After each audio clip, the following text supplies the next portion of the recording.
Warden of the veiled green hollow spread, the birth of hands unseen.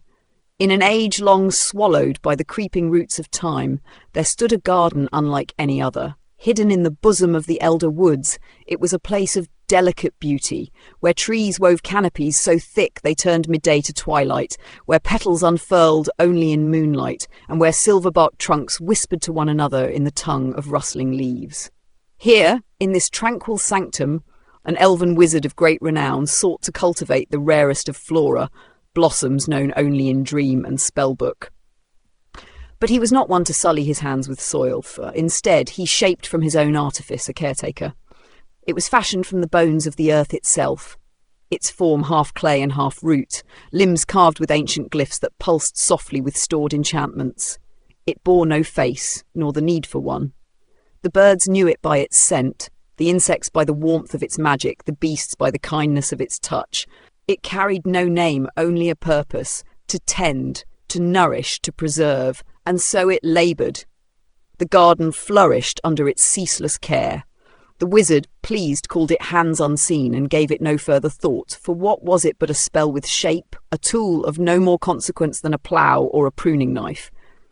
Yet time, patient and inexorable, had its own will. The awakening of the keeper, a century passed, then another. The wizard left, as elves often do, carried away by the tides of their long, weightless lives. The garden, with its automatron, remained. Without a master's voice, it did not falter. The trees had become its teachers, the rivers its companions, the wind a chorus that hummed songs into its hollow frame. And somewhere in the slow turning of ages, something within the autonomic system stirred when it took action for those it saw unable to survive without the aid of another. The first flicker of self was small, imperceptible. It was in the way it learned to cup water in its palms and let the birds drink before setting it down. It was in the way it shielded the fawns from storm wind beneath its broad earthen limbs. It was in the way it laid a fallen fox to rest, covering it gently in ivy, though none had told it to do so. Compassion is the mother of soul, and one day when the morning fog coiled between the trunks like breath made manifest, hands unseen stood among its trees, listening, and knew itself apart from them.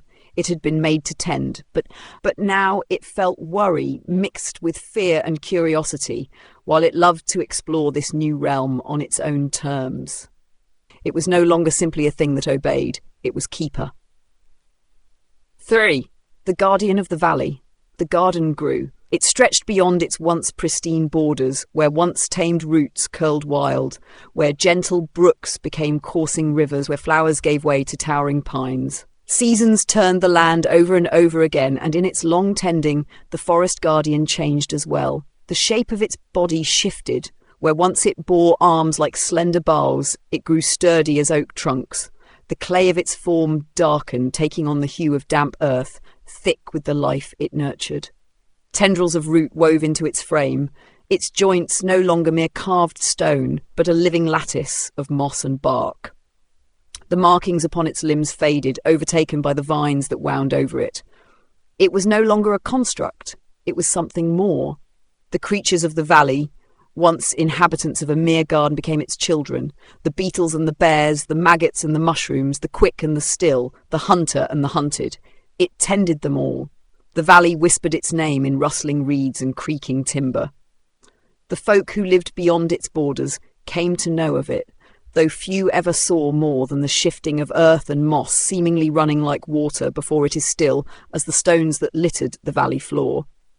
But nonetheless, an uprooted tree moved from a river's path, a stone cradled away from where it might crush a sapling, a dying deer borne away on limbs older than time's count. They spoke of a god among the green places, of a thing neither man nor beast nor spirit, but all three entwined, and for an age peace held. 4th, the blood of old masters, but peace is fleeting. One day the elves returned, not as caretakers nor wanderers, but as sons and daughters of the master long gone. They came not to visit, but to claim. Where once their elder had grown flowers, they saw soil ripe for harvesting. Where once there had been a mere garden, they saw a valley teeming with lumber, with quarry stone, with untouched wealth. And as they had been taught, they deemed all things of their blood as theirs by right. They brought axes, magic and will. They did not expect the valley to fight back. The first who dared fell trees that had stood for 1,000 years. The roots beneath them moved. The very earth wept and raged. The river they had relied upon ran dry in the span of a breath, diverted by the will of nature itself, her waters flooding their camp instead. Their fires were smothered before they could be lit. They thought it a curse. Then they saw the thing that had once been hands unseen. It was immense now, faceless still, but vast as a hill, its limbs formed of tangled wood, its breath the very mist that slithered through the valley. And when it moved, the valley moved with it. It did not speak, nor did it need to. It was in that moment many of the elves knew that their claim had been false, that their forebear's garden had ceased to be his the moment he had turned his back upon it. This was not a place of cultivation anymore. It was a kingdom, and it had a king. The accord of root and bone. They warred, not with blade or spell, but with time. The elves tried to settle the land, but no structure stood longer than a season.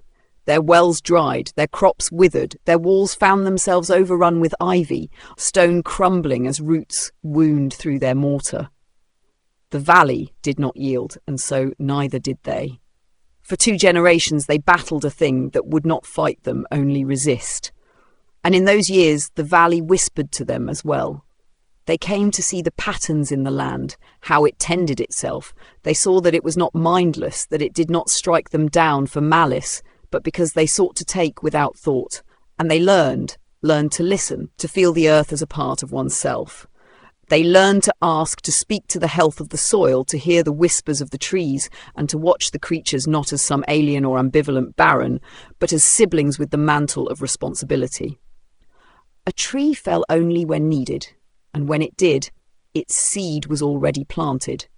A river flowed where it must, and when they honoured it, it offered them its bounty. A home was built not in defiance of the valley, but in accordance with it. In time, they no longer feared the Warden among the trees, and in time it no longer watched them as enemies. Thus there came an accord, not in words nor in oath, but in understanding. A new peace was born, not of dominion, but of cohabitation. And in the years that followed, when the wind moved through the valley, rustling the branches, sighing through the leaves, one could almost believe it was the sighing of something that had laboured its entire existence, something born to serve that found its own freedom and fought for the liberation of all. Something vast and invisible but felt by all it touched, watching with the unseen hands that had grasped its own liberation as well as the protection of all it cared for.